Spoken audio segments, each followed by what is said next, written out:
Hello everyone, आज का मेरा टॉपिक है कि अगर आपकी एफआईआर पुलिस थाने के भारसाधक अधिकारी द्वारा 154 सीआरपीसी के तहत नहीं लॉन्च की गई तो आपके पास क्या विकल्प प्राप्त है।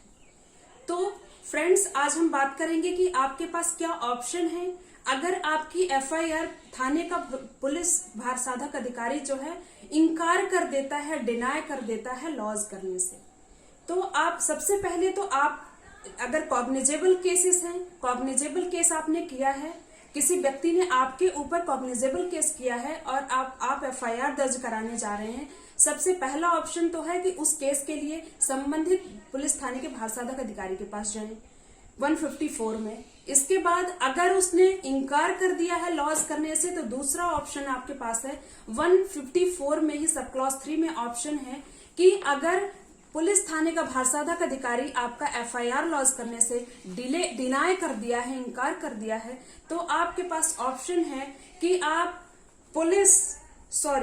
जिले के पुलिस अधीक्षक के पास एक डाक द्वारा रजिस्टर्ड डाक द्वारा लेटर भेज के एफआईआर लॉन्च करा सकते हैं।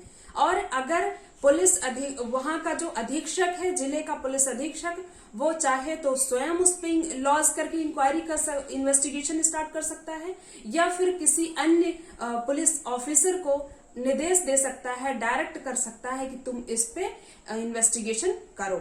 नेक्स्ट है, अगर 154(3) के तहत भी आपका एफआईआर लॉन्च नहीं हो रहा है, जिले का जो पुलिस अधीक्षक है वो भी डिनाय कर रहा है लॉन्च करने से, तो आपके पास क्या ऑप्शन हो सकता है।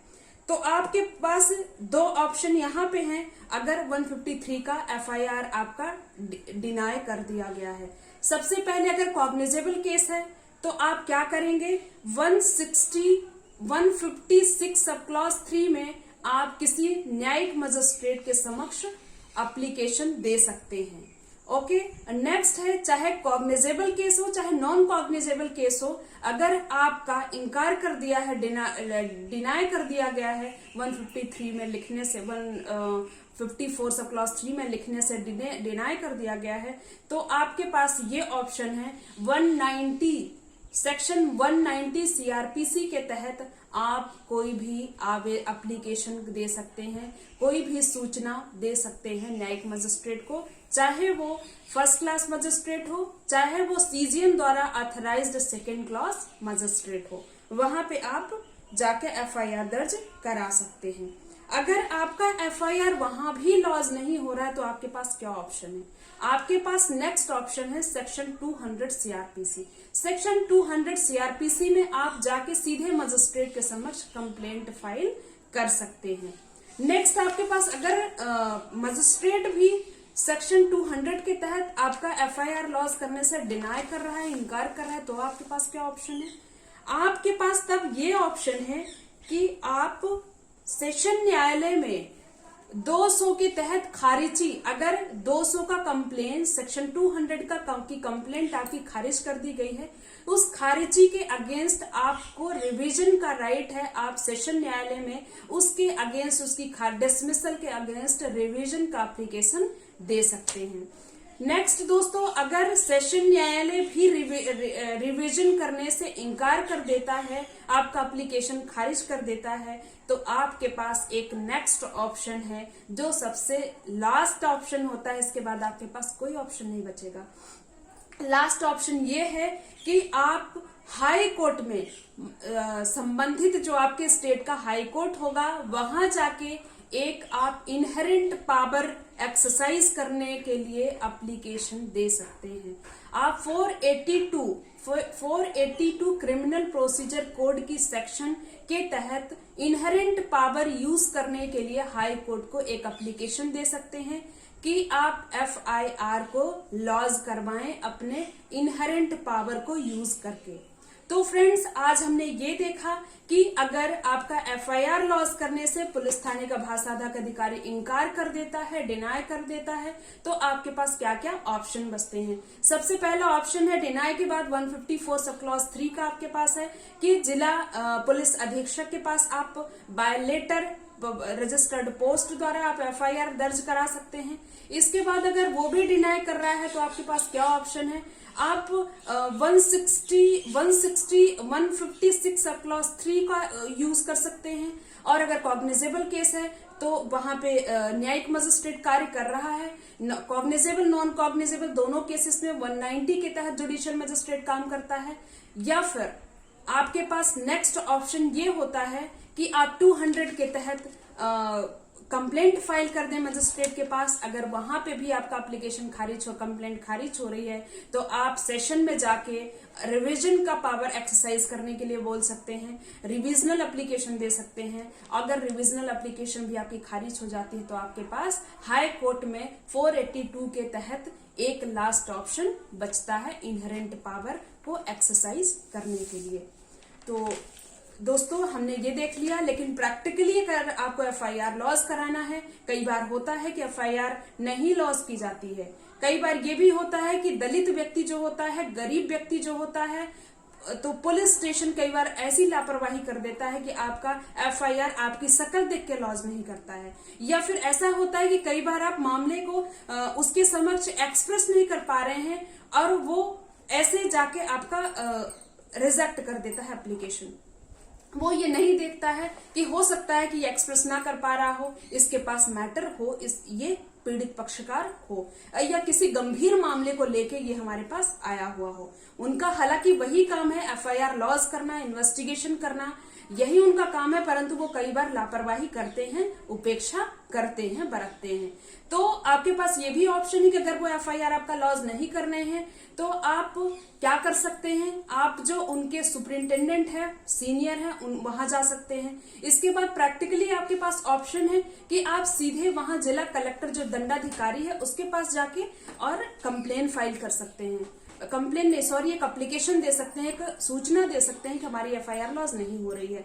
इसके बाद आप ये भी कर सकते हैं कि कोर्ट का सहारा लें। कोर्ट भी अगर आप आनाकानी कर रहा है तो आप स्टेट का जो संबंधित स्टेट, जिस स्टेट से आप हो, वहां का जो सीएम हेल्प लाइन नंबर है वहां पे भी आप कॉल करके आप अपनी इस रेमेडी को एक्सरसाइज कर सकते हैं। पुलिस हेल्पलाइन नंबर पे कॉल करके आप अपने एफआईआर को लॉज करा सकते हैं। दोस्तों एक प्रश्न उठता है कि क्या हम ऑन कॉल फोन करके एफआईआर लॉज करा सकते हैं? यस, फोन करके हम एफआईआर लॉज करा सकते हैं। कई बार होता है कि हम कहीं दूर दराज होते हैं और ऐसी कोई गंभीर घटना घट जाती है जिससे हमें पता ही नहीं होता कि हमारा कौन सा पुलिस स्टेशन है, कौन सा संबंधित थाना है, तो हम कहाँ पे कैसे मतलब इसकी हेल्प ले सके, पुलिस को कैसे हम इत्तला दे सके, एफआईआर कैसे लॉज कर सकते हैं। तो सुप्रीम कोर्ट की गाइडलाइन है कि आप ऑन कॉल फोन करके भी एफआईआर दर्ज करा सकते हैं, आपको ये राइट है। और पुलिस संबंधित जो भी पुलिस हो, जहां भी आप जीरो कायमी, आपने सुना होगा जीरो एफआईआर जीरो कायमी। जीरो कायमी मतलब विदाउट जुरिस्डिक्शन, जिस पुलिस थाने को के जुरिस्डिक्शन में आप नहीं आ रहे हैं, पीड़ित उनके जुरिस्डिक्शन में नहीं है, कहीं ऐसी जगह पे अफेंस हुआ है जहां पे आप संबंधित अपने जो आपका थाना लगता है वहां एफआईआर ना करा के कहीं दूसरे थाने में एफआईआर करा रहे हैं, तो या तो आप जानते हो वहां करा रहे हैं क्योंकि आपके पास रेमेडी नहीं है, यहां तक जाने के लिए कोई ऑप्शन नहीं है, या फिर आपको पता ही नहीं है कि आपका संबंधित थाना कौन सा लगता है। तो इन केसेस में जीरो कायमी होती है, जीरो एफआईआर होती है, बिना जुरिस्डिक्शन के जहां एफआईआर दर्ज की जाती है उसको कहते हैं जीरो एफआईआर जीरो कायमी। तो आप ऐसे भी ऑन कॉल भी एफआईआर दर्ज कर सकते हैं, उसमें कोई प्रॉब्लम नहीं है। जैसे कि दोस्तों आपने देखा होगा कि जो प्रियंका रेड्डी का केस हुआ, डॉक्टर प्रियंका रेड्डी का केस हुआ, उसके साथ रेप हुआ, उसे जलाकर मार डाला गया।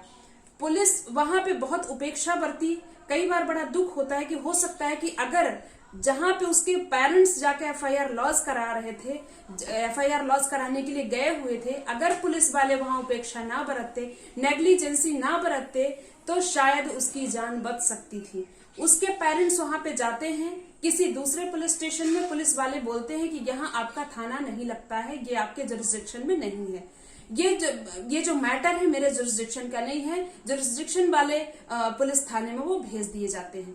वहां जाते हैं तब तक इतना डिले हो चुका होता है कि उस लड़की की जान चली गई होती है। यहाँ पे ऐसा सुप्रीम कोर्ट का कई बार गाइडलाइन भी है कि अगर आप स्पेशली ऐसे केसेस में जो बहुत ही गंभीर टाइप के केसेस हैं, रेप जैसे केसेस हो गए, हत्या जैसे केसेस हो गए, लूट जैसे केसेस हो गए, एटलीस्ट इन केसेस में तो पुलिस को नरमी बरतनी चाहिए। और अगर कोई पीड़ित वहां पे जाके एफआईआर लॉज कराना चाह रहा है तो उसका एफआईआर लॉज करके आगे की कार्रवाई आप भले से ही उस स्टेशन को भेज दो जो कि उसका संबंधित थाना है, जुरिस्डिक्शन वाला थाना है। लेकिन अगर आप यहाँ पे उपेक्षा बरत रहे हैं, आप नेग्लिजेंसी बरत रहे हैं, उसके लिए आपके ऊपर भी दंडात्मक कार्रवाई की जानी चाहिए। और कई बार कुछ टाइम के लिए पुलिस वाले सस्पेंड कर दिए जाते हैं, परंतु इनका इलाज यहीं तक नहीं होना चाहिए दोस्तों। हमें इसकी भी डिमांड की जानी चाहिए कि उनके ऊपर भी सख्ती से कार्रवाई की जानी चाहिए। तो ओके फ्रेंड्स, अगर मेरा वीडियो आपको पसंद आया हो तो लाइक, शेयर एंड सब्सक्राइब करना ना भूलें। और अगर आपकी कोई क्वेरी हो तो प्लीज हमें कमेंट बॉक्स पे जरूर बताएं। और एफआईआर से रिलेटेड आपकी कोई भी क्वेरी हो, कोई भी क्वेश्चन हो, किसी टॉपिक पे आपको चाहिए कि हमें, आपको अगर लगता है कि हमें और वीडियो बनाना चाहिए तो प्लीज आप हमें कमेंट बॉक्स पे जरूर बताएं, टॉपिक जरूर भेजें। Okay, bye bye.